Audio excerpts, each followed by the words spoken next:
Muy buenos días, amados hermanos. Abran sus Biblias, por favor, en Juan capítulo 21. Y en esta mañana vamos a desarrollar otro aspecto, otro paso más del tema de los medios de gracia, basados en este pasaje de Juan 21, 15 al 19. Nosotros hemos venido estudiando en estos domingos anteriores una serie sobre los medios de gracia. Hemos dicho que los medios de gracia son los medios o las herramientas o los recursos que Dios nos provee para capacitarnos en esa caminata, en esa travesía hacia el reino de los cielos, en esa aventura. Estamos en una aventura yendo a la patria celestial, y para que no nos perdamos, no nos detengamos en el camino y lleguemos a salvo, Dios nos ha provisto medios. Si atendemos a esos medios, los ponemos en obra, los ponemos en acción, nos guiamos por ellos, con toda certeza no vamos a llegar mal a la patria celestial, sino que llegaremos oportunamente. Estamos usando un eslogan, ¿se acuerdan? Llega seguro a la meta quien sigue las instrucciones. Y hemos desarrollado ya 3 medios de gracia: la palabra, la oración y la iglesia. Y estamos en el 4.º medio de gracia, que es la disciplina. Y estamos en un medio de gracia que no nos gusta y es de lo que más necesitamos. ¿Sí? Es interesante que a veces lo que más necesitamos es lo que menos queremos. Esa es una reacción natural del ser humano. Por ejemplo, cuando se trata de buena alimentación, nosotros pensamos que la buena alimentación es la que nos sabe bien al paladar. Y si no nos sabe bien al paladar, la rechazamos. Pero sabemos por los nutricionistas y los médicos que la mejor alimentación es la que no sabe tan bien al paladar, pero le hace mejor al organismo. Y nosotros decimos, es que no me sabe bien. Yo prefiero la que me sabe bien. Y así hacemos con la disciplina. Preferimos obviar la disciplina porque consideramos que no nos es tan agradable. La semana pasada hablamos, en cuanto a la disciplina, que Dios por excelencia es el ser más disciplinado que existe. Entonces, cuando hablamos de disciplina, lo primero que debemos entender es quién es el autor de la disciplina. Y el autor de la disciplina es Dios. ¿Por qué Él puede ser autor de disciplina? Porque Él en sí mismo es disciplinado. Él es disciplina 100%. 100% garantizada la disciplina de nuestro Dios. No ha habido un día en que Dios se olvide de algo, o no cumpla sus metas, o sus tareas, o sus deberes, o su esencia como Dios, sino que Él cumple perfectamente. Y dice la Biblia, mientras la tierra permanezca, no cesará de, ¿cierto? Mientras haya vida aquí en este planeta, Dios no faltará. Ni una palabra cae a tierra, todo se cumple, todo lo ejecuta, todo lo hace a su tiempo, todo lo hace bien. Es decir, Dios es disciplina, 100%, disciplina pura. Eso es lo primero importante antes de entender el tema de la disciplina. Entonces, como Dios es disciplina, Él tiene el derecho de establecer disciplina, de indicarnos cuál es la disciplina adecuada y de formarnos en cuanto a la disciplina. Lo segundo que quiero que hablemos en esta mañana, que tiene que ver con el segundo tema relacionado con la disciplina, es cómo Jesús nos enseñó a impartir disciplina. Cuando hablamos de disciplina, nosotros nos inquietamos.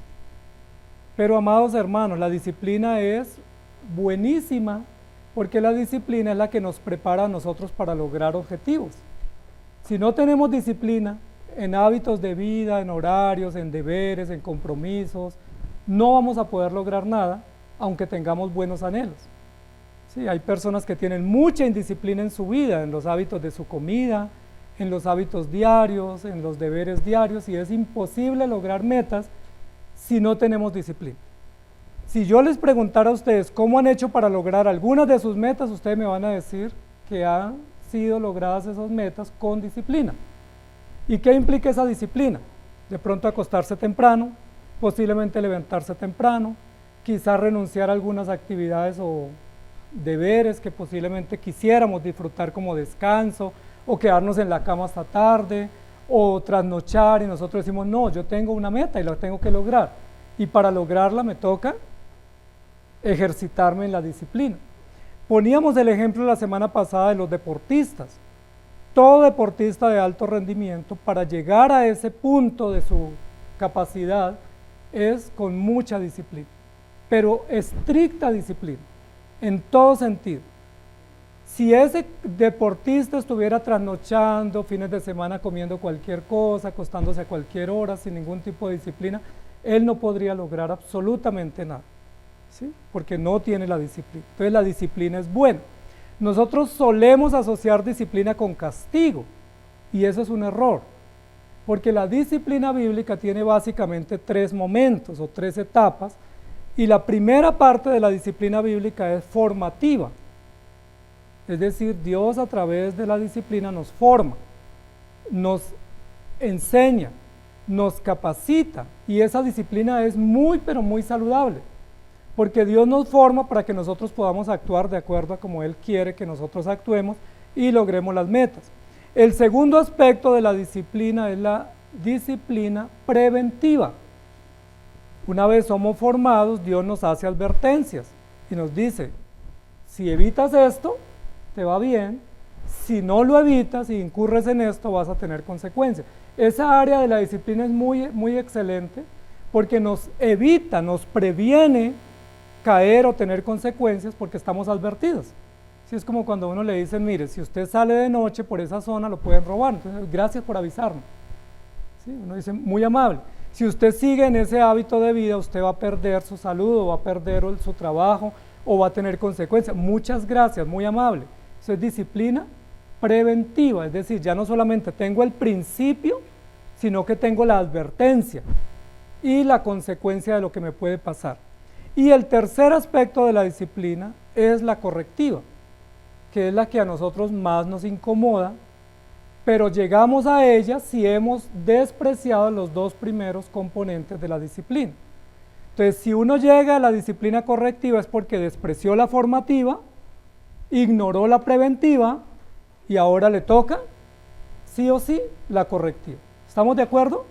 Entonces la disciplina es todo un conjunto de principios, normas, estrategias para nosotros poder tener éxito. Siempre cuando uno lee en la Biblia dice, si haces esto te irá bien. Es decir, la disciplina es una fórmula de éxito, es una estrategia o una ruta para el éxito si lo hacemos bien, pero tenemos normas, tenemos advertencias y tenemos consecuencias. ¿Me hago entender? Normas, advertencias y consecuencias, es decir, formativa, preventiva y correctiva.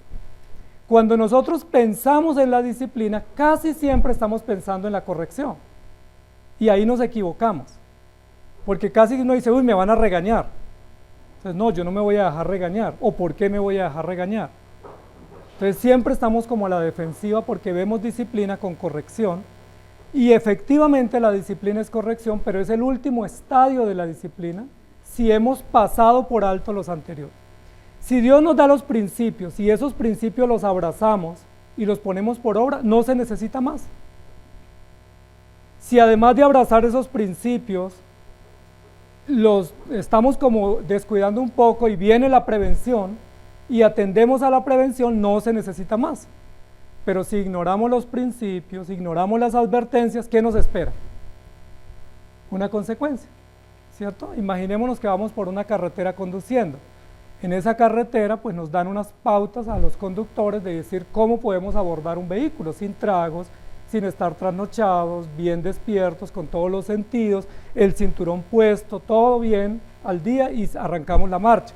Estamos formados para conducir, tenemos una licencia que nos acredita para poder conducir. Luego en el camino encontramos advertencias, ¿cierto? Curvas, zona destapada, zona de accidentes, curvas cerradas, reduzca la velocidad. Si ignoramos esas advertencias, ¿qué nos espera? ¿Cuál es el siguiente paso? Nos vamos a accidentar, hay un estrello y ahí sufrimos las consecuencias. Y uno dice, no, es que no vi, es que me distraje. Ok, descuidó las advertencias porque usted estaba formado para poder atender a las advertencias. Entonces vamos a trabajar un poco en esta mañana ese tema de la disciplina, pero uno de los pasajes que posiblemente es clásico en cómo Jesús atendió la disciplina de uno de sus discípulos es Juan 21, y ese es el que quiero que tomemos acá. El texto es bien interesante, si ustedes tienen sus Biblias abiertas lo podemos leer, y leámoslo por favor desde el 15. Dice, cuando hubieron comido, eso fue después de la resurrección, Jesús dijo a Simón Pedro, Simón, hijo de Jonás, ¿me amas más que estos? Le respondió, sí, Señor, tú sabes que te amo. Él le dijo, apacienta mis corderos. Y volvió a decirle la segunda vez, Simón, hijo de Jonás, ¿me amas? Pedro le respondió, sí, Señor, tú sabes que te amo. Le dijo, pastorea mis ovejas. Le dijo la tercera vez, Simón, hijo de Jonás, ¿me amas? Pedro se entristeció de que le dijese la tercera vez, ¿me amas? Y le respondió, Señor, tú lo sabes todo. Tú sabes que te amo. Jesús le dijo, apacienta mis ovejas. De cierto te digo, cuando era más joven te ceñías e ibas a donde querías, mas cuando ya seas viejo extenderás tus manos y te ceñirá otro y te llevará a donde no quieras. Esto dijo dando a entender con qué muerte había de glorificar a Dios, y dicho esto añadió, sígueme. Amados hermanos, este es un relato muy interesante de la Escritura con el que se cierra el Evangelio de Juan. Y es interesante porque ese relato lo debieron haber narrado los 4 evangelistas, pero solo lo narra el evangelista Juan. Y parece ser que Juan de alguna manera está aludido acá y es como una especie de réplica para poder poner en escena lo que estaba aconteciendo. Recordamos quién fue Pedro, ¿cierto? Pedro fue uno de los discípulos líderes del grupo de discípulos. Fue uno de los pescadores que Jesús llamó cuando estaban en la empresa de pesca cerca de Nazaret o en Galilea, y fue uno de los que nos dejó grandes enseñanzas en la Escritura, no solamente por su vehemencia, su decisión, su determinación para seguir a Jesús, sino también por muchas salidas en falso. Pedro fue el que quedó evidenciado en muchas veces por salidas en falso, y ante esas salidas en falso, pues Jesús intervino y nos dejó enseñanzas maravillosas, y una de ellas es esta que tenemos acá. Una de las cosas muy comunes cada vez en esta sociedad de clichés es la expresión te quiero o te amo. ¿Alguien te ha dicho te quiero? ¿Te quiero mucho? ¿Cierto que nos dicen mucho? ¿Te quiero mucho? Te amo, te quiero, y nos mandan un corazoncito o un emoticón. Y eso es un halago bonito, ¿cierto? Es un halago muy bonito que alguien nos diga yo te quiero mucho o yo te amo. Agradecemos esos halagos. La pregunta es, ¿cómo yo sé que alguien me quiere? En realidad, porque mandar emoticones o corazones o expresiones es muy fácil, ¿sí? O llenar el chat de dibujitos es fácil. La pregunta es, ¿cómo yo sé que alguien me quiere o me ama? Supongo que ustedes ya tienen unos criterios. La pregunta es, ¿cómo Pedro sabía que amaba a Jesús? Porque recuerden que en este episodio la pregunta de apertura, de entrada para este relato es, Simón, hijo de Jonás, ¿me amas más que estos? Jesús se acerca a Pedro después de la resurrección con una pregunta. Y recordemos que Pedro había negado a Jesús, Jesús había quedado en la cruz, abandonado de sus discípulos, Jesús fue a la sepultura, Pedro ahora se presenta en esta cena, pero no habían solucionado el tema. Parece ser que Pedro dio por resuelto el tema con la resurrección, y como que Jesús estaba a la mesa presidiendo, y como que ya esto se solucionó, me miró, nos cruzamos mirada, no pasó nada, seguimos adelante, ¿cierto? Como a veces solemos solucionar los problemas, ¿cierto? Dejándolos pasar por alto. Pero Jesús se dirige a Pedro y le dice, Pedro, ¿me amas más que estos? ¿Cuál fue la respuesta de Pedro? Sí, Señor, tú lo sabes, tú sabes que te amo. La pregunta es, ¿cómo Pedro sabía que amaba a Jesús? Y yo quiero que nos concentremos en eso, porque yo sé qué quiero de los que me dicen que me aman, qué quiero recibir. Y yo puedo decir, si me dan esto, si me dedican tiempo, si están pendientes de mí, si hacen esto, pues me aman. Y ahí pues uno reduce el número de todas las personas que le mandan el mensaje, te quiero mucho, y uno dice, pues ese número se reduce a muy poquitos. Pero la pregunta es, ¿cómo yo sé que amo a otros? Porque Pedro en 3 oportunidades le dice a Jesús, Señor, tú sabes que te amo, o yo estoy seguro que te amo. Y mi pregunta para Pedro es, ¿cómo Pedro estaba tan seguro de ello? Porque estamos en un contexto de un proceso disciplinario y de un proceso correctivo y de un proceso restaurativo después de un pecado y de una falta gravísima que Pedro pudo haber evitado. Recuerden que Jesús en Mateo 4 y 5, en el Sermón del Monte, enseñó a sus discípulos a orar. ¿Se acuerdan que los discípulos le dijeron, Señor, enséñanos a orar? No sabemos si Pedro fue el que lideró esa consulta pública. Es probable porque Pedro era muy líder. Probablemente Pedro fue el que dijo, llevando la vocería del grupo, Señor, enséñanos a orar. Y Jesús les dijo, ok, cuando ustedes oren, oren de esta manera, y les enseñó a orar. Segundo paso, Jesús les dijo, velen y oren para que no entren en tentación. La carne es débil y el espíritu está dispuesto. Velen y oren. Advertencia, formación, Padre Nuestro, capítulo 4 y 5 de Mateo, y advertencia después cuando Jesús le dice, velen y oren para que no entren en tentación, porque Satanás os ha pedido para zarandearos, pero yo he rogado para que la fe de ustedes no falte. Jesús le advirtió a Pedro, le dijo, usted me va a negar. Y recuerdan que dijo Pedro, si me fuese necesario morir, moriré por ti, pero yo, los demás no sé, pero de mí, esté seguro que no te voy a negar. Y el tercer paso es, Pedro, ¿me amas? Miren lo interesante, porque acá estamos en todo un proceso formativo, preventivo y correctivo. Y Jesús nos da el ejemplo. Primero enseñó a los discípulos a orar, después les advirtió de los riesgos si no oraban, y ahora tiene que ir a recoger a Pedro, que todavía presume que ama a Jesús. Por eso mi pregunta, ¿cómo Pedro sabe que ama a Jesús si ignoró la formación que Jesús le dio, despreció la advertencia que Jesús le hizo y ahora quiere pasar orondo después de la falta sin decirle, Señor, perdóname? No ha habido arrepentimiento en Pedro. Ha llorado 2 veces, pero es que llorar no significa nada.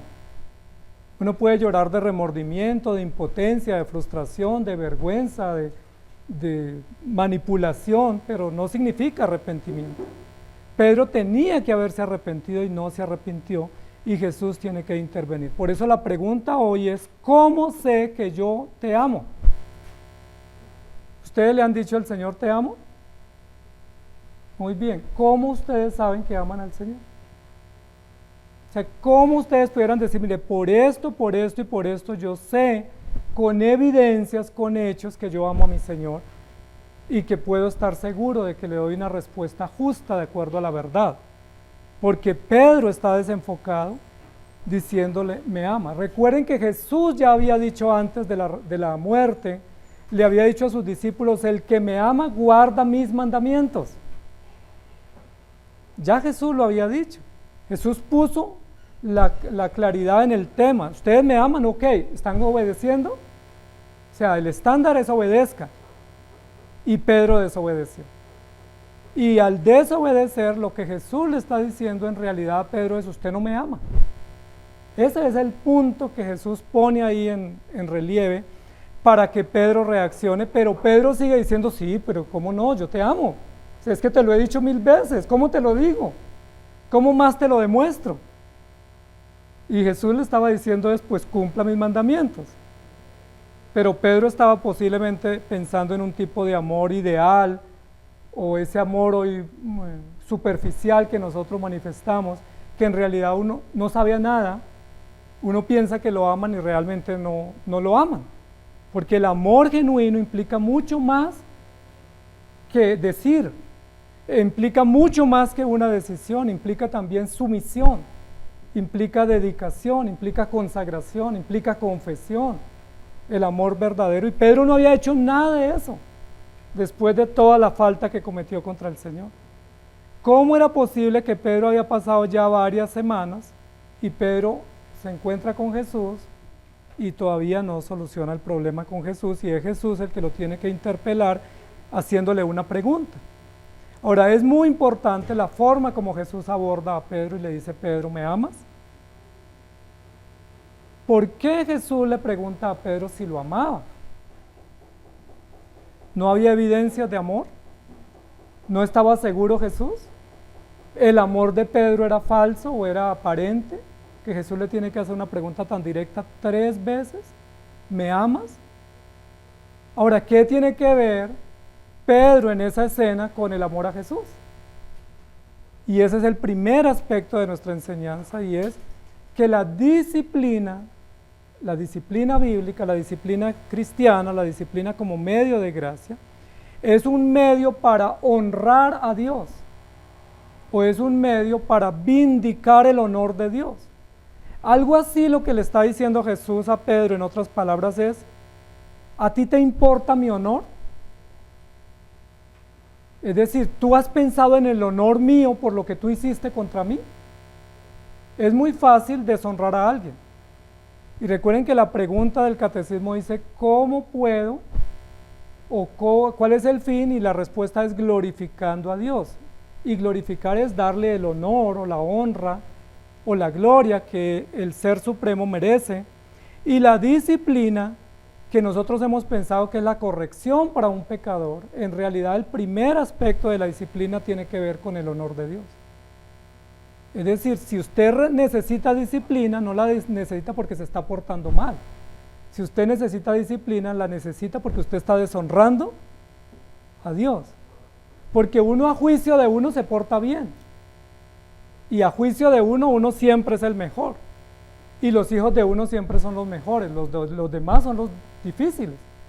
Y uno siempre se porta mejor que los demás. Pero Pedro, que posiblemente tenía un concepto propio muy alto, y todavía persiste en decir que ama a Jesús, Jesús lo baja de la nube y le dice: usted no me ama, no guarda mis mandamientos, no le interesa mi honor, no se ha arrepentido para poder que mi nombre sea honrado y mi justicia vindicada, usted no me ama.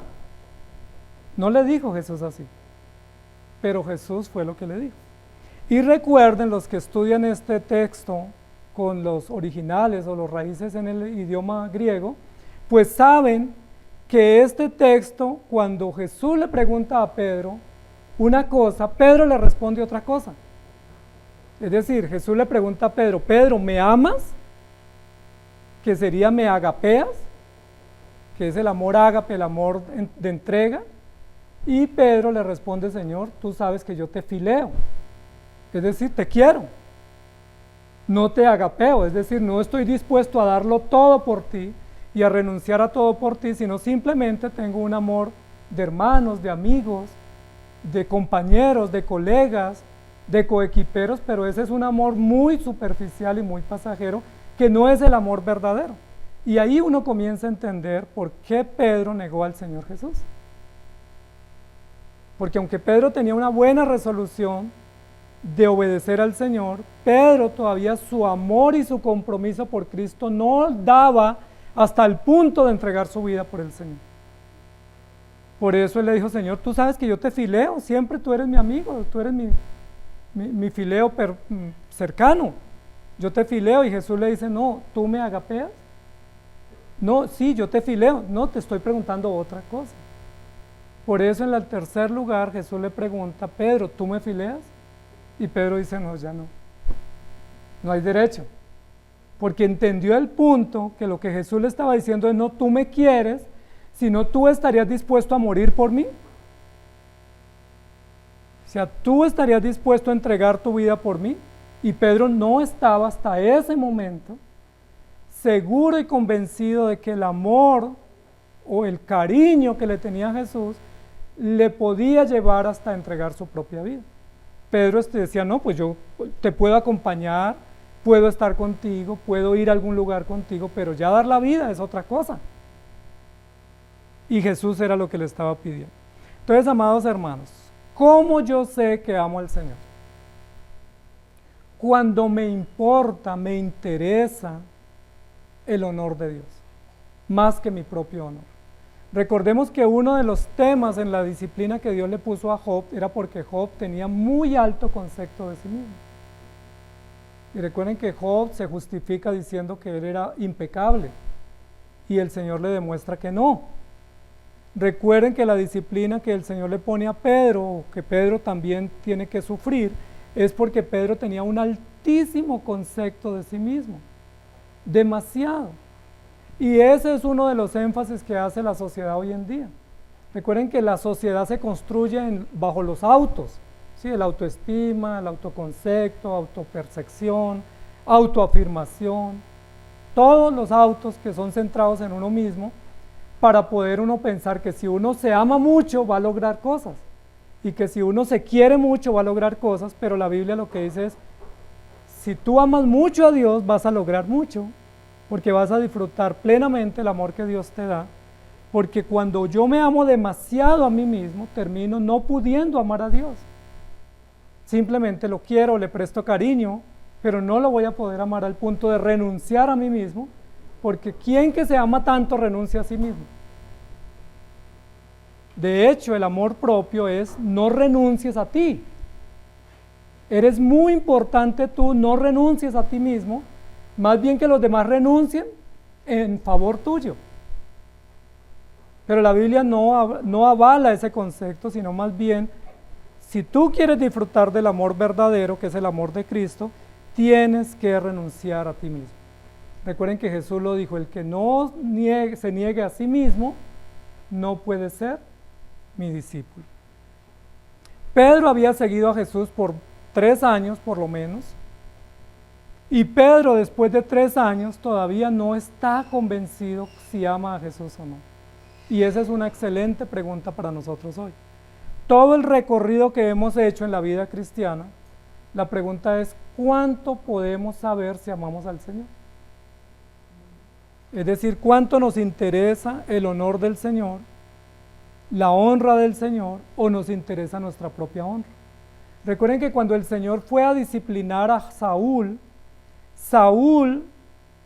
cuando Samuel le dijo que no podía ser rey más, recuerdan que Saúl le dijo a Samuel, bueno, como ya sé eso en privado, no me vaya a hacer quedar mal en público, acompáñeme y salimos los dos juntos para que nadie se dé cuenta que yo ya no soy el rey. ¿Qué concepto tenía Saúl de sí mismo? Demasiado alto, que su honor era más importante que la obediencia, y es justo en ese contexto donde el Señor dice, se complace el Señor de sacrificios y becerros engordados, más que de que se obedezca. Génesis 39, versículo 9 dice, no hay otro mayor que yo en esta casa y ninguna cosa me ha reservado sino a ti, por cuanto tú eres su mujer, ¿cómo pues haría yo este grande mal y pecaría contra Dios? Recuerden que eso lo dijo José cuando estuvo siendo asediado por la esposa de Potifar y él prefirió huir y que se levantara una calumnia contra él con la siguiente afirmación o argumento, ¿cómo haría yo este grande mal contra este mayordomo que me ha confiado su casa, que me tiene por persona honesta, honorable, que me ha confiado todas las llaves y las propiedades suyas, y cómo le haría yo ese mal a él? Pero lo más complejo que él dice, lo más selecto de su argumento es, y pecaría contra Dios. Es decir, José tiene un alto concepto del honor de Dios. Tanto así que no se defendió de sus hermanos cuando lo vendieron, tanto así que no se defendió cuando lo calumniaron y lo metieron a la cárcel injustamente, tanto así que hizo muchas cosas importantes porque dice, yo no puedo pecar contra Dios. La pregunta es, ¿tenemos ese concepto nosotros? Porque si lo tenemos, ese es un buen aspecto de la disciplina, porque entendemos que lo más importante en la disciplina es el honor de Dios. No que me descubran, no que se den cuenta de lo que yo he hecho mal, sino que ya Dios sabe y ese honor al Señor debe ser protegido. Salmo 51, 1 al 5, dice, ten piedad de mí, oh Dios, conforme a tu misericordia, conforme a la multitud de tus piedades, borra mis rebeliones. Lávame más y más de mi maldad y límpiame de mi pecado, porque yo reconozco mis rebeliones y mi pecado está siempre delante de mí. Contra ti solo he pecado y he hecho lo malo delante de tus ojos, para que seas reconocido justo en tu palabra y tenido por puro en tu juicio. He aquí en maldad he sido formado y en pecado me concibió mi madre. Este es el argumento que presenta David cuando es confrontado y está en un proceso de arrepentimiento, y el argumento es muy importante. La pregunta es, ¿aplicó David este argumento en su corazón o lo hizo después de que fue descubierto? Recuerden que no lo hizo antes. O sea, sería mucho más válido, como lo hizo José, antes de decir, yo no voy a pecar contra Dios. No importa si levantan una calumnia contra mí. Yo voy a huir, aunque digan que yo intenté abusar de esta mujer, pero yo no voy a pecar contra Dios. David hizo lo contrario. David se saltó la formación, se saltó la advertencia y se quería saltar la corrección. Recuerden que estuvo en oculto por mucho tiempo intentando pasar la corrección y como que no ha pasado nada.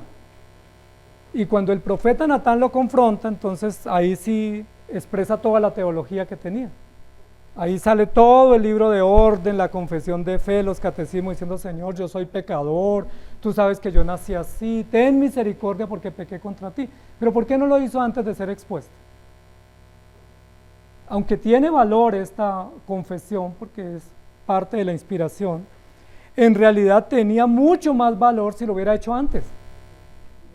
O incluso cuando pecó, antes de ser expuesto en público, reconocer y saber y no tratar de ocultar o encubrir o borrar historiales. O sea, mucho lo tuvo que haber hecho, pero no lo hizo, sino que más bien dijo, matemos a Urías, tomó a Bexabe como mujer, no pasa nada, yo sigo reinando y sigo dando justicia, impartiendo justicia.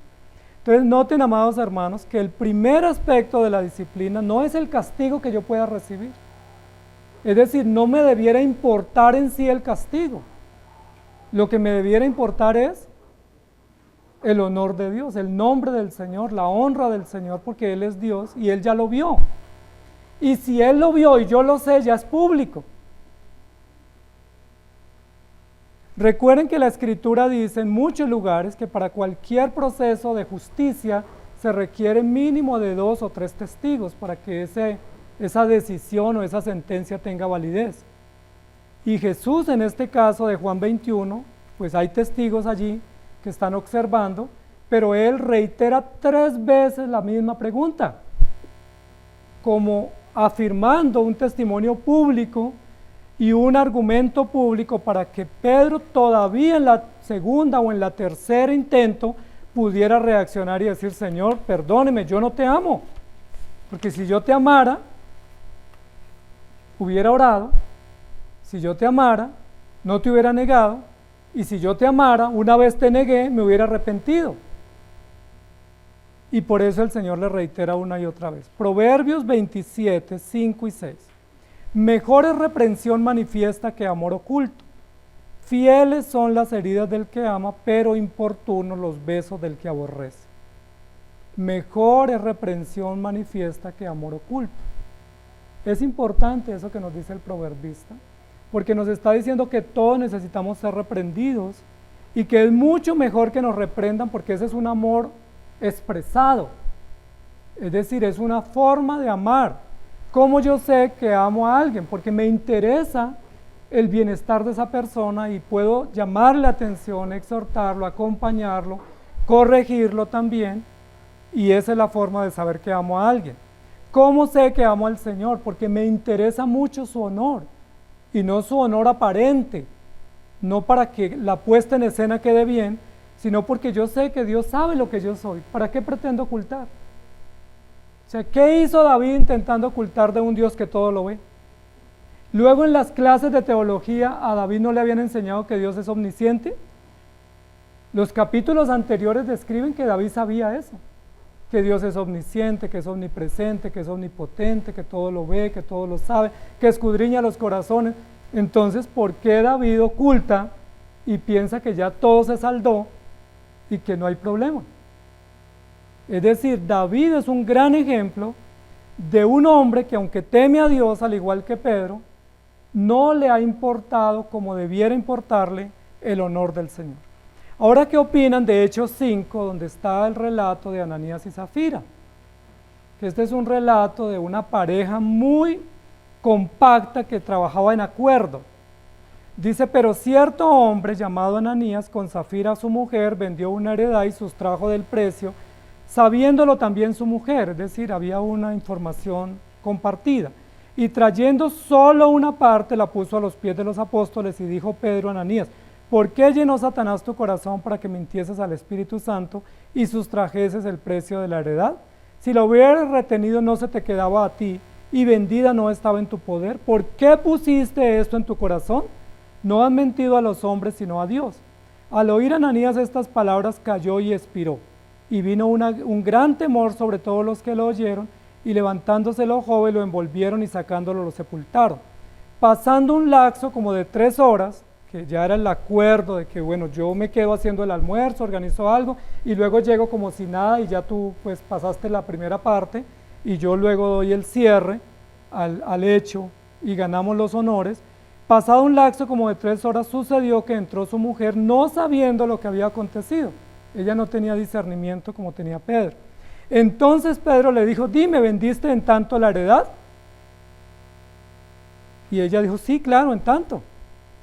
Muy fiel al acuerdo con su esposo. Y Pedro le dijo, ¿por qué conviniste en tentar al Espíritu del Señor?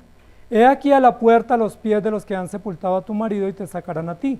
Al instante cayó ella a los pies de él y expiró, y cuando entraron los jóvenes la hallaron muerta y la sacaron y la sepultaron junto a su marido, y vino gran temor sobre toda aquella iglesia y sobre todos los que oyeron estas cosas.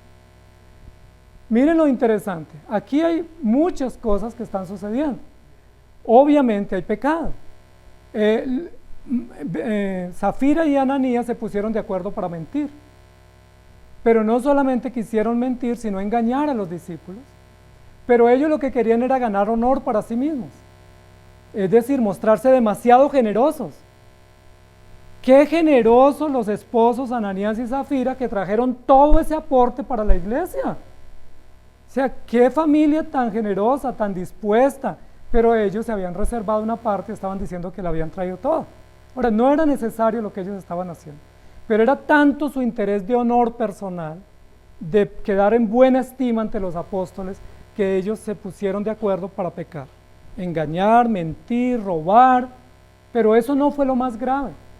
Lo más grave fue que ellos no consideraron que estaban haciendo eso con un tema eclesiástico, con un dinero que lo iban a ofrendar, producto de mentira y de engaño, y que eso no se puede hacer, y que ellos querían también quedar bien en la iglesia cuando eran pecadores, malvados, ladrones y engañadores. Ellos pudieron haber dicho, vendimos la heredad y vamos a ofrendar esta parte y no había problema. Incluso pudieron no haber traído nada, tampoco había problema.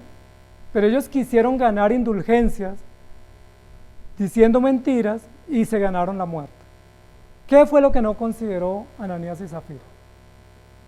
El honor de Dios, que Dios todo lo ve, que Dios todo lo sabe, que Dios todo lo saca a la luz, y que no se puede pretender mentir o engañar al Señor o al Espíritu Santo, y murieron de una. Entonces miren, amados hermanos, lo grave del tema. Aquí ellos murieron porque ellos deshonraron a Dios. En 2 de Timoteo capítulo 4, 1 y 2 dice, te encarezco delante de Dios y del Señor Jesucristo, que juzgará a los vivos y a los muertos en su manifestación y en su reino, que prediques la palabra, que instes a tiempo y fuera de tiempo, redarguye, reprende, exhorta con toda paciencia y doctrina. Te encarezco. ¿Qué te encarezco? Que prediques, que pongas en práctica la palabra, que seas fiel, que instes, que corrijas y que te pongas en la línea adecuada, no para que los demás te vean. Recuerden que la oración del fariseo, la Biblia lo dice, era para ser visto. Y recuerden que uno de los grandes problemas del fariseísmo en la época de Jesús, y es obviamente una constante en nuestro tiempo, es yo hago esto para que me vean. Yo hago esto para ser visto. ¿Y qué dice la Biblia? Pues ya tienen su recompensa, ya los vieron. No tienen más recompensa. La Biblia dice, si tú vas a orar, entra a tu cuarto y ora en secreto. Si tú vas a dar algo, que tu mano derecha no sepa lo que da tu izquierda. Si tú vas a confesar tus pecados, hazlo en privado. Si tú quieres ser honrado, es mejor que alguien te honre y no que tú te honres a ti mismo. La Biblia nos da todas las pautas. Sin embargo, el fariseo, Ananías y Zafira, Saúl, y muchos otros hombres en la Biblia tuvieron más honor por sí mismos, les importó más su honor que el honor del Señor. Y en 1 de Timoteo 4:13 dice, entre tanto que voy, ocúpate en la lectura, la exhortación y la enseñanza. Si nos ocupáramos de esos encargos que el apóstol Pablo nos ordena por el Espíritu Santo, nosotros tendríamos menos corrección, porque ocuparnos de la lectura es ser formados, ocuparnos de la exhortación y la enseñanza es poner en práctica las prevenciones o advertencias y evitaríamos la corrección pública. Muy bien, el segundo aspecto de la disciplina, amados hermanos, para saber si yo amo de verdad al Señor, después de poder poner en alto el honor del Señor, es buscar la pureza de la iglesia. Recuerden que el otro fin práctico de la disciplina, además del honor del Señor y la justicia de Él, es que la iglesia sea purificada. Y Dios estableció los medios para que la iglesia sea purificada, y uno de esos medios es la disciplina.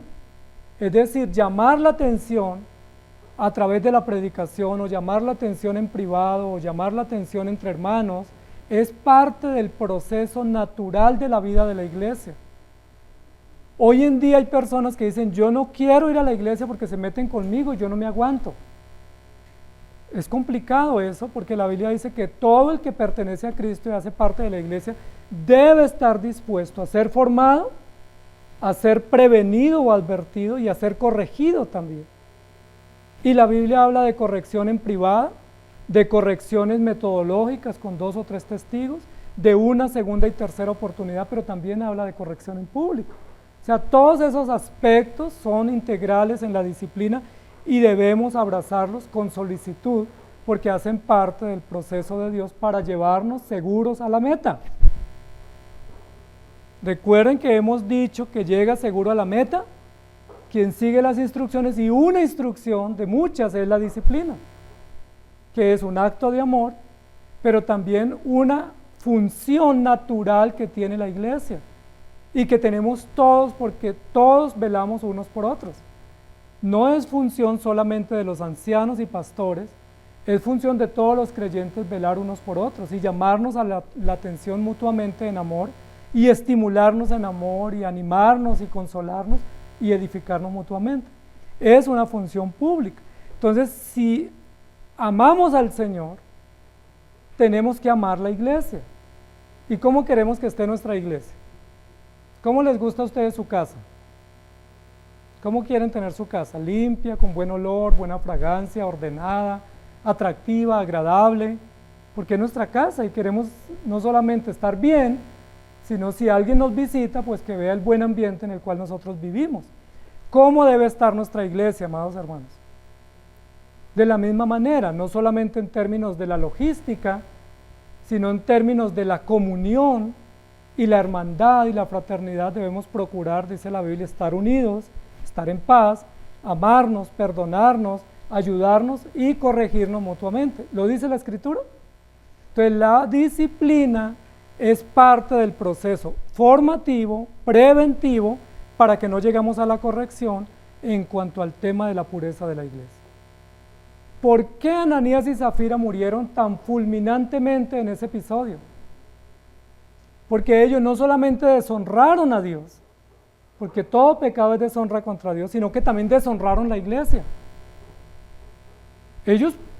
Uno deshonra a Dios con sus pecados, pero es que ellos se atrevieron a más.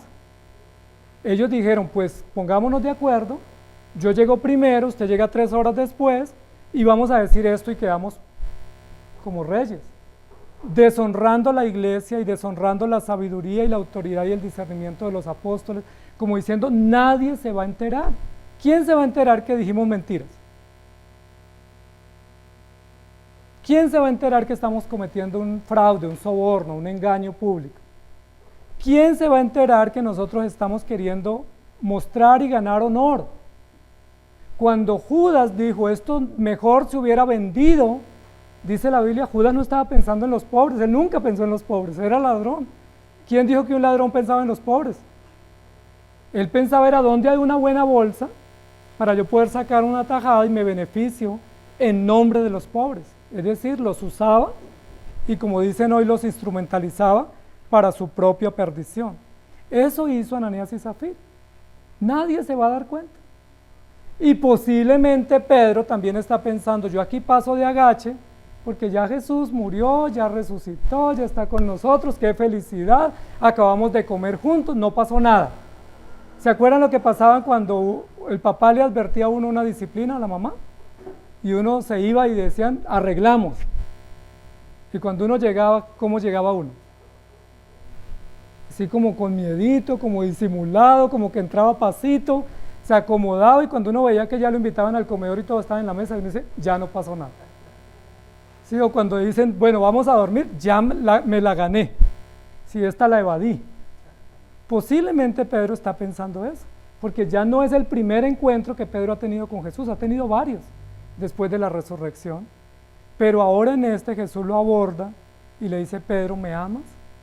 Pero ¿me amas más que estos? Es decir, ¿estás dispuesto a dar tu vida por mí? Y Pedro le dijo, Señor, yo te quiero mucho, yo hasta quererte sí, pero amarte no alcanzo. Entonces Jesús le dice, bueno, ¿realmente me quieres? Porque si me quieres también tendrías que hacer cosas por mí. Y es muy importante, amados hermanos, porque Pedro perdió la prueba en este episodio. Como siempre perdemos todos cuando Dios nos confronta. No hay ninguno que se enfrente a Dios, a su justicia o a su corrección, que salga victorioso. Todos tenemos que salir perdiendo, diciendo, Señor, tienes razón, me vuelvo en silicio y en ceniza, como dijo David y dijo Job, me arrepiento de mis pecados. Romanos 16, 17 dice, mas os ruego, hermanos, que os fijéis en los que causan divisiones y tropiezos en contra de la doctrina que vosotros habéis aprendido y que os apartéis de ellos. Aquí hay todo un proceso metodológico de disciplina para conservar la pureza de la iglesia. Primera de Tesalonicenses 5:14, también os rogamos, hermanos, que amonestéis a los ociosos, que alentéis a los de poco ánimo, que sostengáis a los débiles y que seáis pacientes para con todos. Instrucciones para conservar la unidad y la pureza en la iglesia. ¿Hay alguien que causa divisiones? Hay que tomar medidas. ¿Hay alguien ocioso? Hay que tomar medidas. ¿Hay alguien chismoso? ¿O hay alguien que es complicado o conflictivo? Hay que tomar medidas porque hay que conservar la unidad y la pureza de la iglesia. Ahora, no la conservamos porque a nosotros nos interese, la conservamos porque ese es el plan de Dios. Esa es una discusión hoy en día porque la sociedad perversa dice, bueno, si yo voy a la iglesia yo puedo ir como yo quiera y me tienen que respetar, me tienen que admitir como yo quiera ir y presentarme en la iglesia. Y nosotros como creyentes que entendemos estos principios decimos, un momento, usted puede venir, pero no puede ni quedarse ni permanecer como usted quiera. Si usted se va a quedar en la iglesia y va a permanecer en la iglesia, usted tiene que tomar acciones de arrepentimiento y dar frutos de cambio, porque de lo contrario no puede permanecer. Entonces la gente dice, pero luego la iglesia no es la comunidad del amor y acoge a todos y tolera a todos. La respuesta es no. La respuesta es la iglesia es la comunidad del amor, pero no del amor nuestro, sino del amor de Cristo, que pone orden en la casa y que establece principios y que da sentencias. Segunda de Tesalonicenses 3, 14 y 15 dice, si alguno no obedece a lo que decimos por medio de esta carta, a este señaladlo, y no juntéis con él para que se avergüence, mas no lo tengáis por enemigo, sino amonestadle como hermano. Entonces noten, amados hermanos, que hay muchos textos en la Escritura que nos dicen la disciplina en los tres aspectos es para conservar la unidad y la pureza de la iglesia. Primera de Timoteo 6, 3 y 4. Si alguno enseña otra cosa y no se conforma a las sanas palabras de nuestro Señor Jesucristo y a la doctrina que es conforme a la piedad, está envanecido, nada sabe y delira acerca de cuestiones y contiendas de palabras, de las cuales nacen envidias, pleitos, blasfemias y malas sospechas. Pues noten, amados hermanos, que sí hay instrucciones. Como iglesia, todos como miembros de la iglesia, en cabeza de los oficiales de la iglesia, podemos y tenemos el derecho de preservar la unidad de la iglesia y la pureza de la iglesia a través de la palabra para dar honor al Señor en la vida de la iglesia. Si la iglesia no se cuida y no cuidamos la pureza y la unidad de la iglesia, ¿en qué quedamos? ¿Recuerdan lo que Jesús dijo de su templo cuando Él entró antes de la muerte? Dijo, ustedes lo volvieron una casa de mercado, una cueva de ladrones. Y eso pues es lamentable. Y recuerden que Juan, que es el que está escribiendo aquí en Apocalipsis, en las primeras iglesias, dice que una de esas iglesias era una sinagoga de Satanás. Imagínense cómo sería esa iglesia. Nosotros tenemos la disciplina como una herramienta, pero aquí lo que nos está diciendo la Biblia es disciplínate tú para que puedas vivir disciplinadamente, y si tú puedes vivir disciplinadamente, puedes ayudar a los que están fuera del orden de la disciplina. Luego en 1 Corintios 5, 6 y 7 dice, no es buena vuestra jactancia. ¿No sabéis que un poco de levadura leuda toda la masa?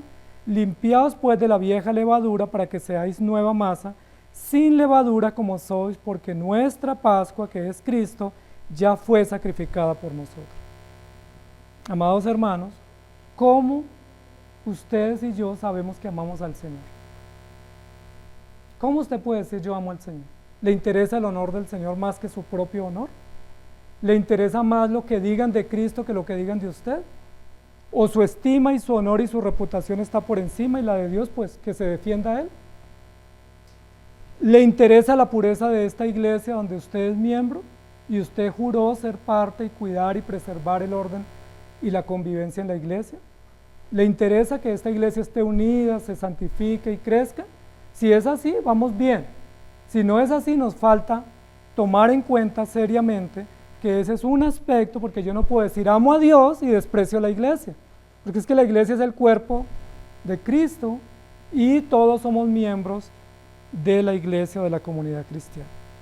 Y el tercer aspecto para saber si amo al Señor es si ayudo a restaurar o a levantar al pecador.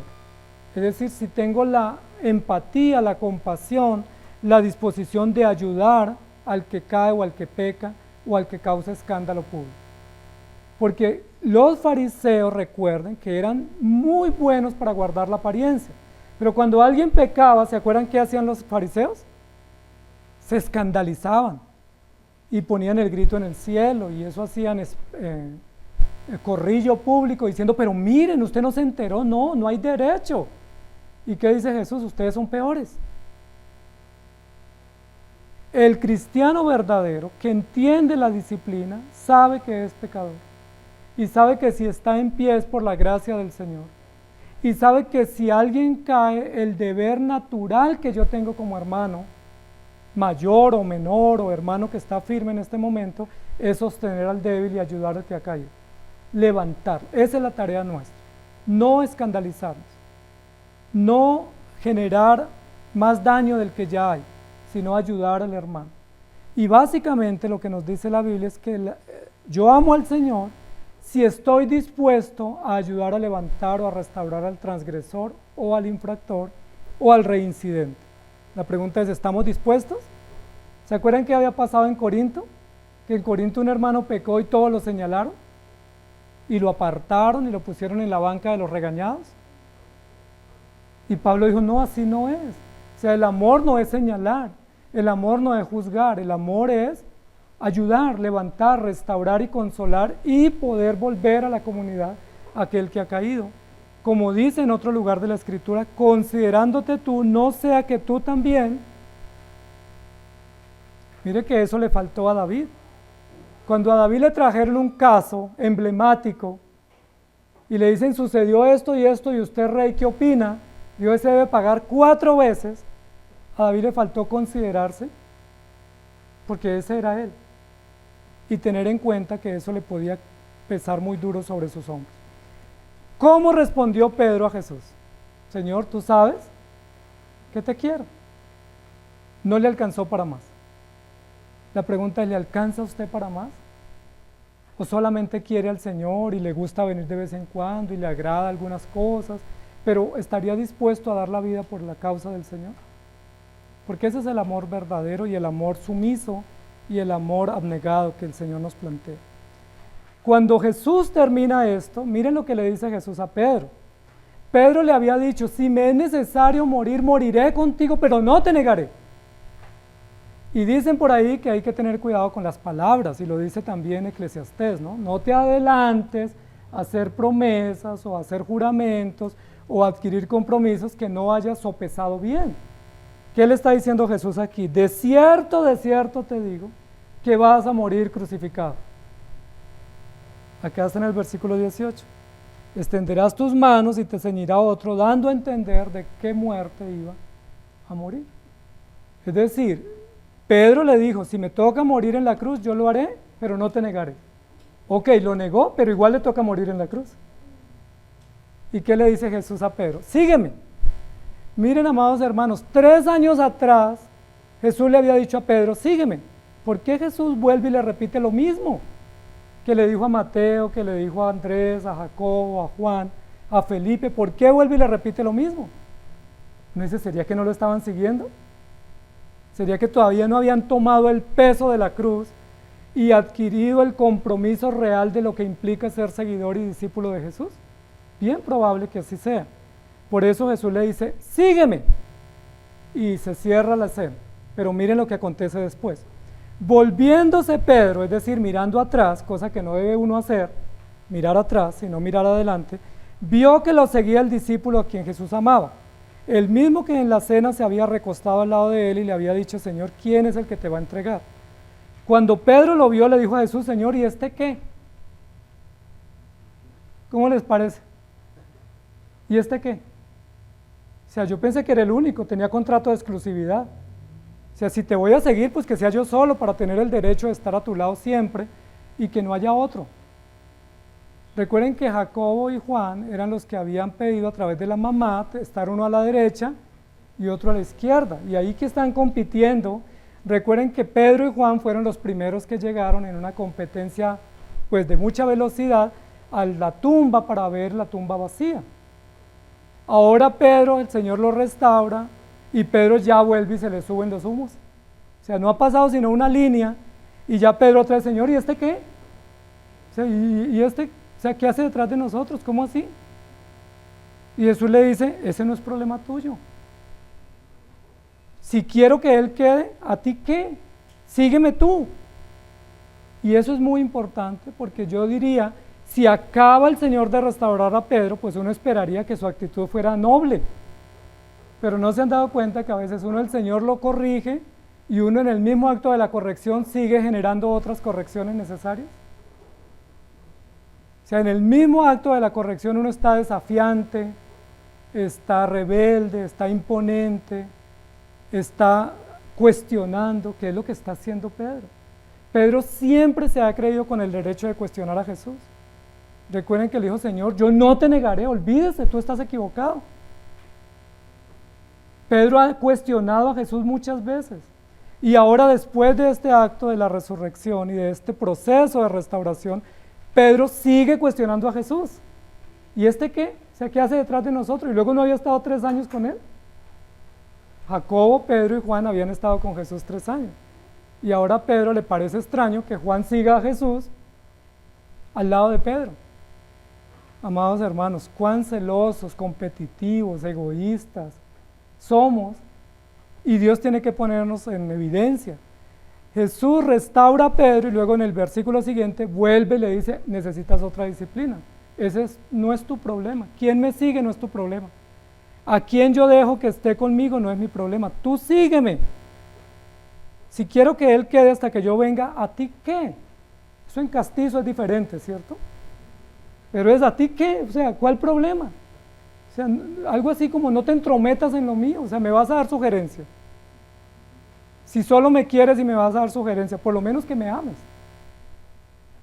Y esto es importante, amados hermanos, para mostrar lo frágiles que somos. Porque, amados hermanos, nosotros también decimos que amamos al Señor, pero a la hora de la verdad nos amamos más a nosotros mismos. Pedro acaba de ser restaurado en un proceso extraordinario de compasión y de modelo de intervención y vuelve e incurre en otro acto de segregación, de cuestionamiento y de competencia e incluso de egoísmo contra su propio compañero que es Juan, diciéndole, Señor, ¿y este qué hace acá?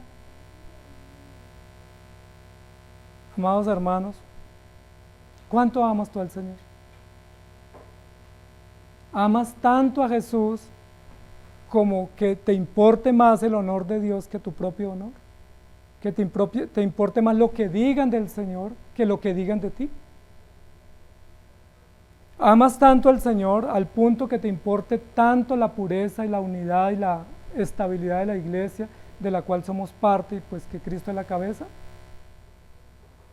¿Amas tanto al Señor al punto de tener la actitud correcta contra tu hermano y no señalarlo como Pedro está señalando a su propio compañero y colega, diciendo como, bueno, ¿y este por qué va detrás de nosotros? Pues que todos los que seguimos a Cristo tenemos que ir detrás de Él.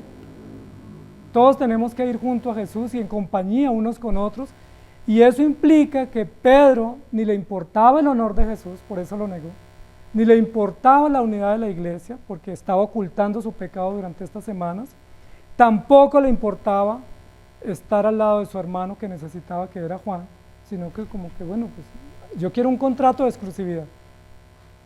A veces uno quisiera tener una iglesia para uno solo, porque no tolera a los demás. Pero la Biblia dice tenemos que todos aprender a compartir, todos aprender a convivir porque somos piedras vivas, somos labranzas, somos edificios, somos templo y necesitamos la gracia del Señor. Primera de Timoteo 1:15 y 18 al 20 dice, palabra fiel y digna de ser recibida por todos, que Cristo vino al mundo para salvar a los pecadores de los cuales yo soy el primero. Este mandamiento te encargo, que milites la buena milicia manteniendo la fe y la buena conciencia, desechando la cual naufragaron algunos en la fe, de los cuales son Himeneo y Alejandro, a quienes entregué a Satanás para que aprendan a no blasfemar. Gálatas 6:1, hermanos, si alguno fuere sorprendido en alguna falta, vosotros que sois espirituales, restauradle con espíritu de mansedumbre, considerándote a ti no sea que tú también seas tentado. Y otro texto para cerrar, Colosenses 3:12 y 14, vestidos pues como escogidos de Dios, santos y amados de entrañable misericordia, de benignidad, de humildad, de mansedumbre, de paciencia, soportándoos unos a otros y perdonándoos unos a otros, si alguno tuviere queja contra otro, de la manera que Cristo os perdonó, así también hacedlo vosotros, y sobre todas estas cosas vestidos de amor, que es el vínculo perfecto. ¿Cómo estamos, amados hermanos? ¿Pasamos la prueba? ¿O nos toca recuperar? Que el Señor nos ayude, porque el amor de Él es seguro para nosotros 100%, pero nuestra correspondencia o reciprocidad para Él está en entredicho. Que el Señor nos ayude. Señor, gracias te damos por tu palabra, por disciplinarnos hoy a través de principios, de normas, de enseñanzas, de pautas, por enseñarnos que tú lo que quieres es revelarnos que tú eres disciplinado y enseñarnos a nosotros a ser disciplinados, es decir, tener hábitos de lectura, hábitos frecuentes de oración, hábitos de unidad, de perdón, de compasión, porque si eso hacemos y tenemos, vamos a evitar tener que recibir corrección o castigo. Pero si es necesario el castigo público o privado, también lo agradecemos, porque estábamos leyendo en tu palabra que es santa, que es mejor el amor manifiesto a través de la corrección que el amor oculto o cómplice. Ayúdanos, Señor, porque todos te hemos dicho que te amamos como Pedro, pero cuando tú nos pones contra las cuerdas, nos damos cuenta que nos amamos más a nosotros y queremos es quedar bien contigo. Pedro quería quedar bien contigo, se amaba tanto a sí mismo que le importaba lo que los discípulos pensaran de él y quería demostrar que él sabía y podía y que era valeroso y que era valiente y que era intrépido y que era consistente, cuando en realidad tenía tanto exceso de amor propio que no lograba amar al Señor, y por eso tú lo confrontaste. Posiblemente es la misma escena para nosotros hoy. Hijo, ¿me amas? ¿Me amas al punto de servirme, de comprometerte, de declinar a tu honor, a tus egoísmos, a tus competencias, a tus planes para servirme? ¿Me amas? Y creo que perdemos esa prueba, ese test lo perdemos, porque nos amamos tanto a nosotros, que queremos todo el bien para nosotros, pero no estamos dispuestos ni a amarte a ti, ni a amar a la iglesia, ni a amar a los hermanos, Y pues eso es complejo, porque tu palabra dice que sobre todo el amor tuyo nos gobierna. Ten misericordia de nosotros, perdónanos y ayúdanos en Cristo Jesús. Amén. Que el Señor les bendiga, amados hermanos.